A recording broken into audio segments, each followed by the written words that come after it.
Hey, thanks for coming to 1500ESPN.com. This is Matthew Coller, and I'm Derek Wetmore. We just had to look up the final score of the Vikings-Bears game.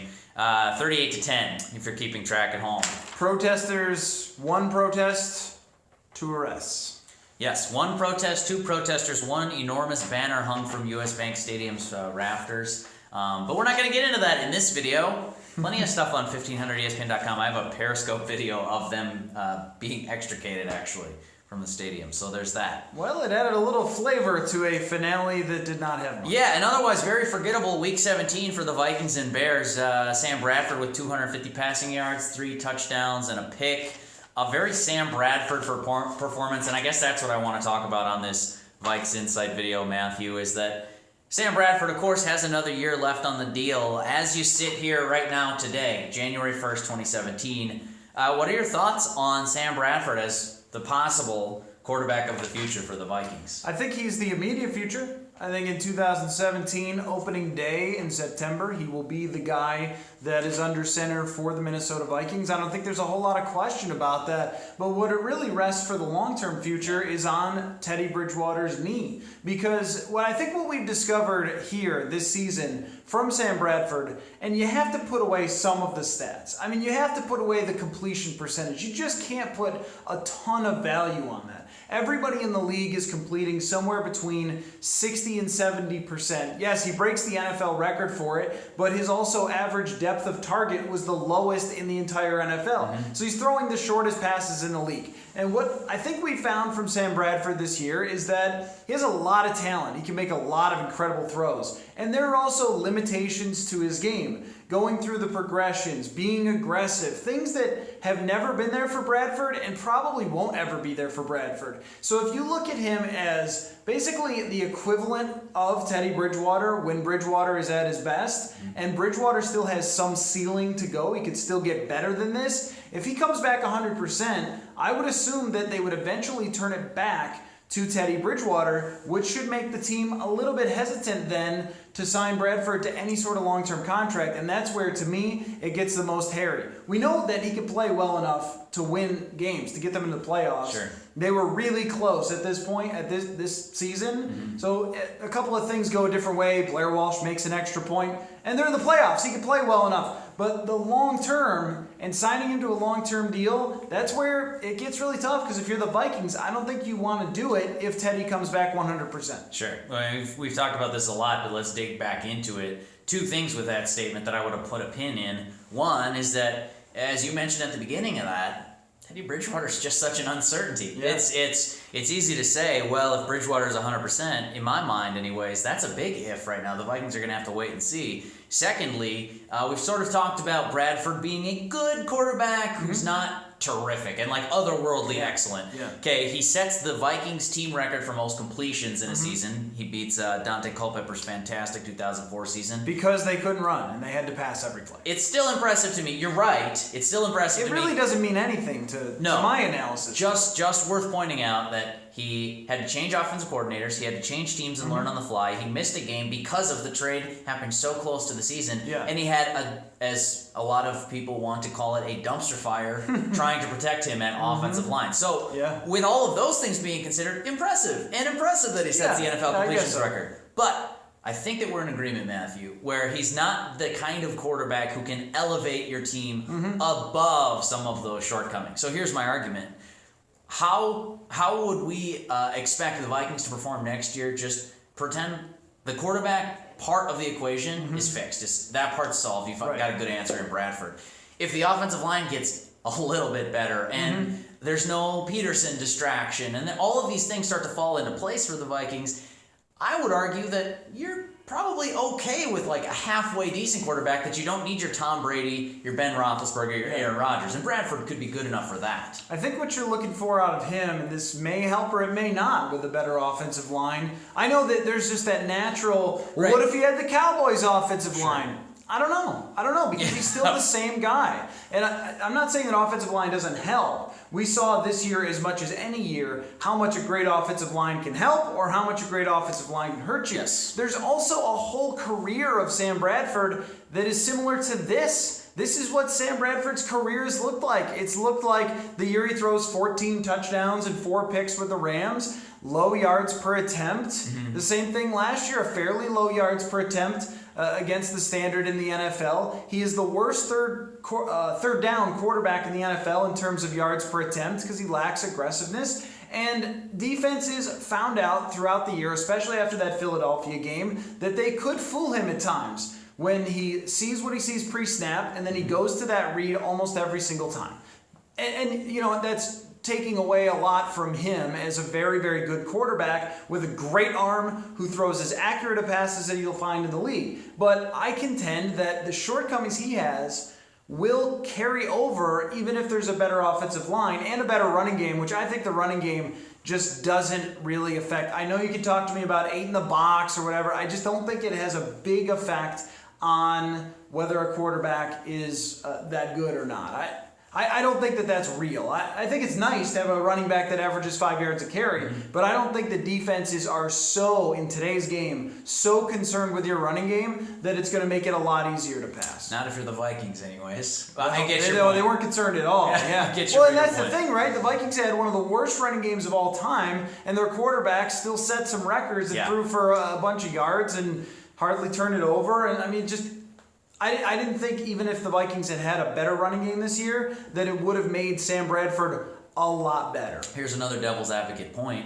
What if it's actually scheme and the coaching staff that's limiting Bradford's aggressiveness? What if on these third down plays, I'm putting my own foot in my mouth here a little bit, because if it's 3rd and 10 and you've got a route that's supposed to develop down the field and you go to the check down to Matt Asiata, it's hard to blame the coaches for that one. But I wonder, as a bigger picture idea, is it possible that Bradford's just not given that much freedom at the line to check in and out of things? Could be. And that he maybe would be in the second year in the same scheme.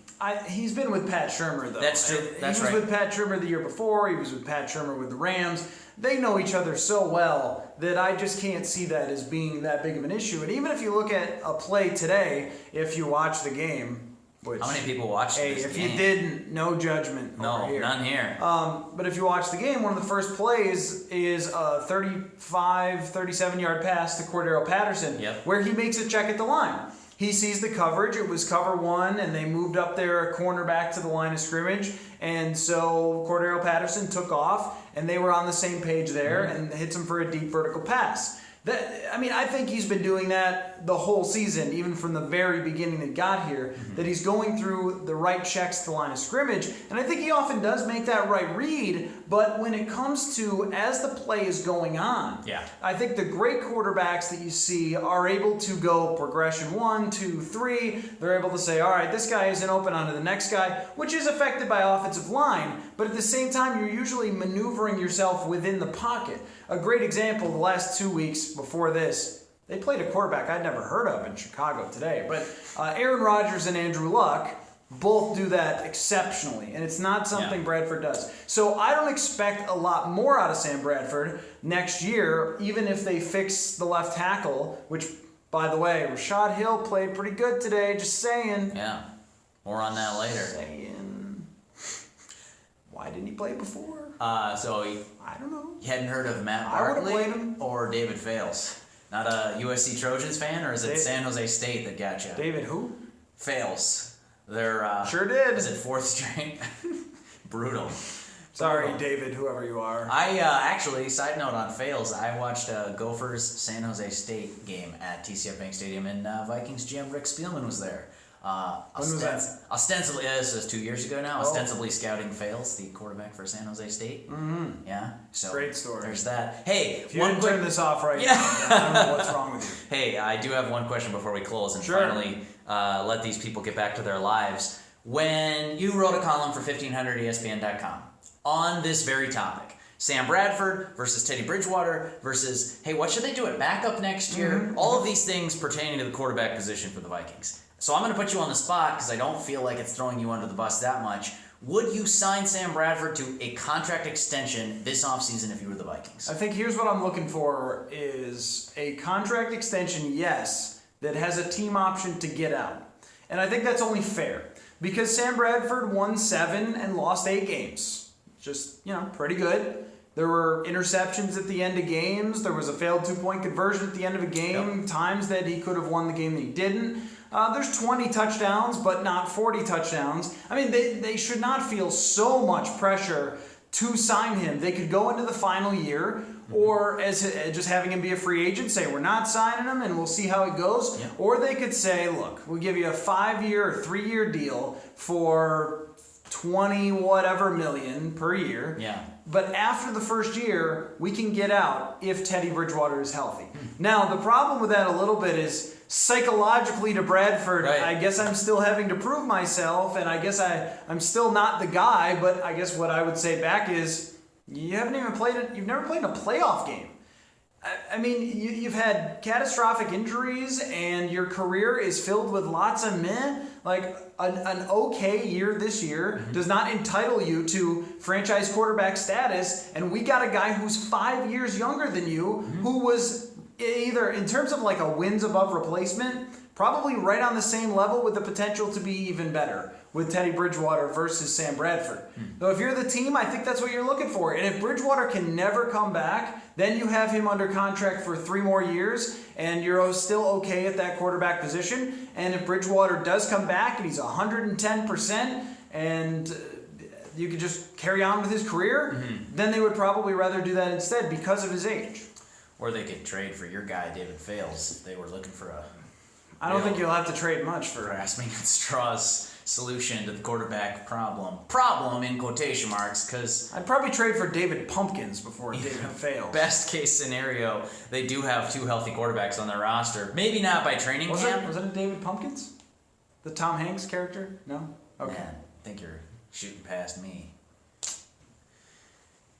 It'll be interesting. The classic sports writer crutch of it will be interesting to see in Mankato what happens with this Vikings. Don't you want to hear about who's going to be the backup then? 3rd string for the Vikings next year? Taylor Heineke? I think it will be Taylor Heineke. Yeah, that's fine. Taylor Heineke, here's what I ran across for my article doing research. Okay. He once threw for 730 yards in a single game.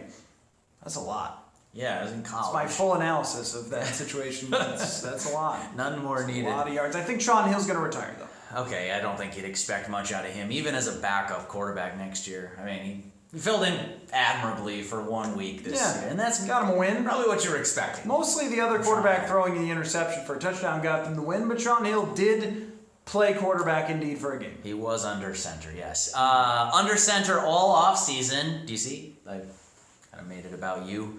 Matthew Coller taking the snaps. We'll be calling lots of Vikings action. Plenty of Vikings off-season stuff you got planned. We're still going to keep doing Vikes Insight videos on our YouTube channel. That's good for you. Yeah, for both of you that are still watching, thank you. Facebook Live videos all the time. We tried one of those last week. Yep, we'll have you more almost of those. ruined it, but it turned out several okay. times. Yeah, several times over almost ruined it. Your girlfriend called, you put your finger over the microphone, and we still survived and had fun. It was shaky quality, but it was good time. An hour-long Facebook Live video. We'll have more of those. I'm also trying Purple Podcast, obviously. Check that out on iTunes, the Purple Podcast. Anything else? I gotta find more plugs to fill the rest of the articles on 1500ESPN.com and plenty more.